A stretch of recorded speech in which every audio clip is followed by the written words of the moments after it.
So this is what we're doing. We're expecting rain on Sunday.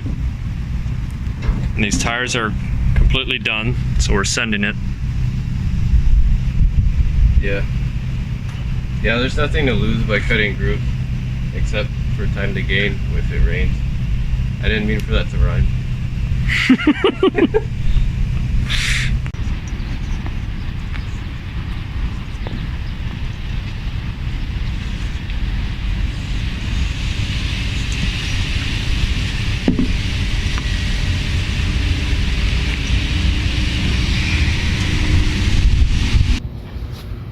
What are those? We out here. About to camp, chill out. Tomorrow morning, get at it.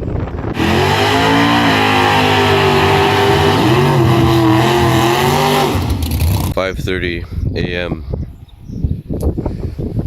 They're calling for a lot of rain, but we'll see.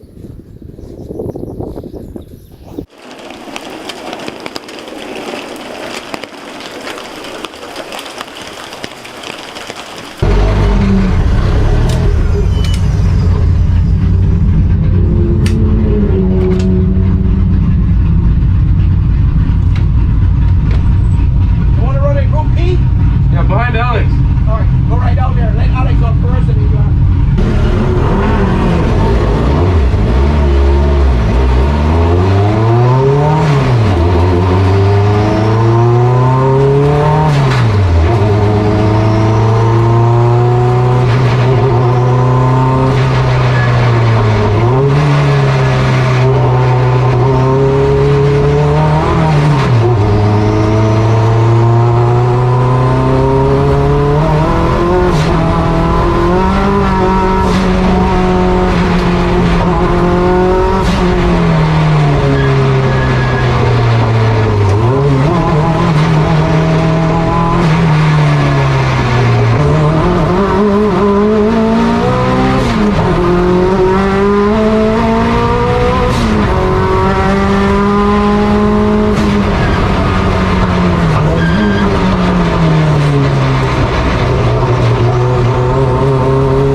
15 on the lap time, but it may not have updated. Yeah.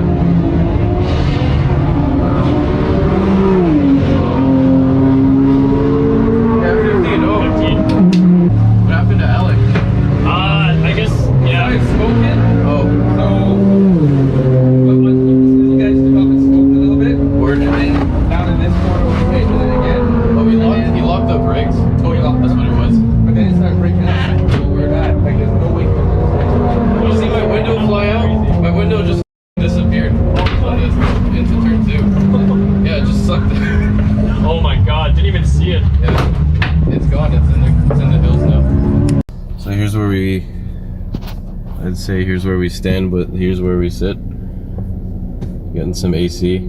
So it started out very rainy. Pretty sure I got clips of that. Now it's dry. The sky doesn't look too bad. It's warming up. First session was useless, absolutely useless. It's just like that wet track day video that we have up. Doing like a minute 50 something everyone was, and then it stopped raining miraculously and started drying up. So I did a 15, which was the second fastest of the day for that session. And then there's 2 more sessions happening. One's happening as we sit here, and then there's 1 more, but probably gonna skip those because we're already qualified for finals. And you know, I don't want to beat the car up too much and beat myself up too much because didn't really sleep the best. Kind of just awake thinking about stuff. Probably got like 2 hours.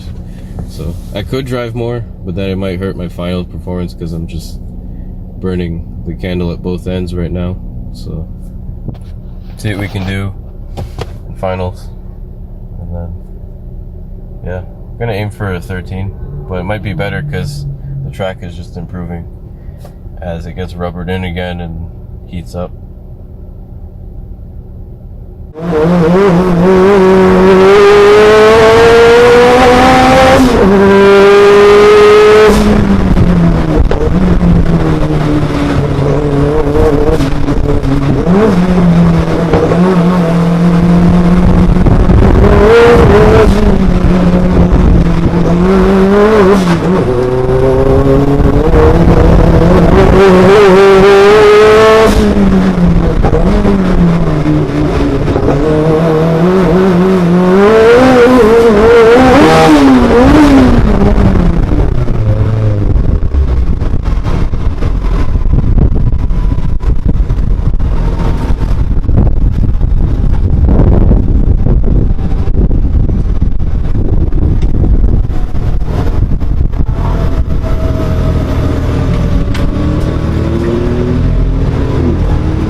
Well, we have one, so it's fine. Yeah. Yep, intermediate shaft again. Same shaft. Same one? Yep. So now we know. Now we know where they make bigger splines for them.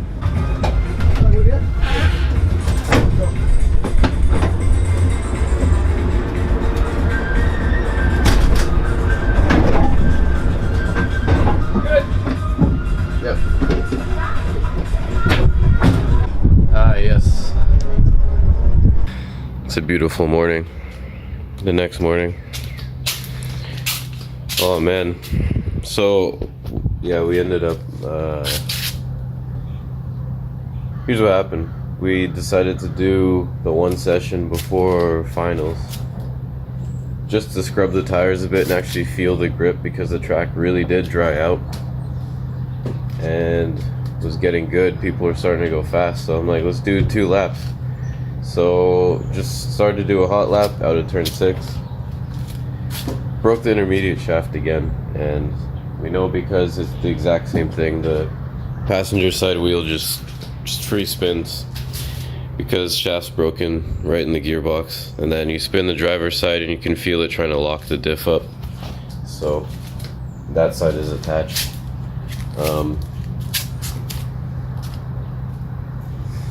Yeah, at this point, obvious solution is to do like an F35 differential or something, and then use a Vigan intermediate shaft and then 9.5 inner CV on the driver's side, and then beef that up. It'll work. I don't think that'll break. It's just now the problem is now the outer CV is the weak point. So breaking an outer CV, you really don't want to do that because that's what holds your wheel bearing together. So if you break one of those on a fast corner, not at TMP, at a different track, you might lose a wheel. So that's kind of, that's kind of why they set these cars up with the small splines on the inside, because it's safer to break that. So I have to decide what I'm doing. Like, I could go to a bigger wheel bearing, but you need a new knuckle for that and all that. So either way, it's a head scratcher, but it's not like I can turn the power down or turn the grip down and just do that, because you need the power to go fast. I believe this car has the most front weight out of any other front wheel drive car.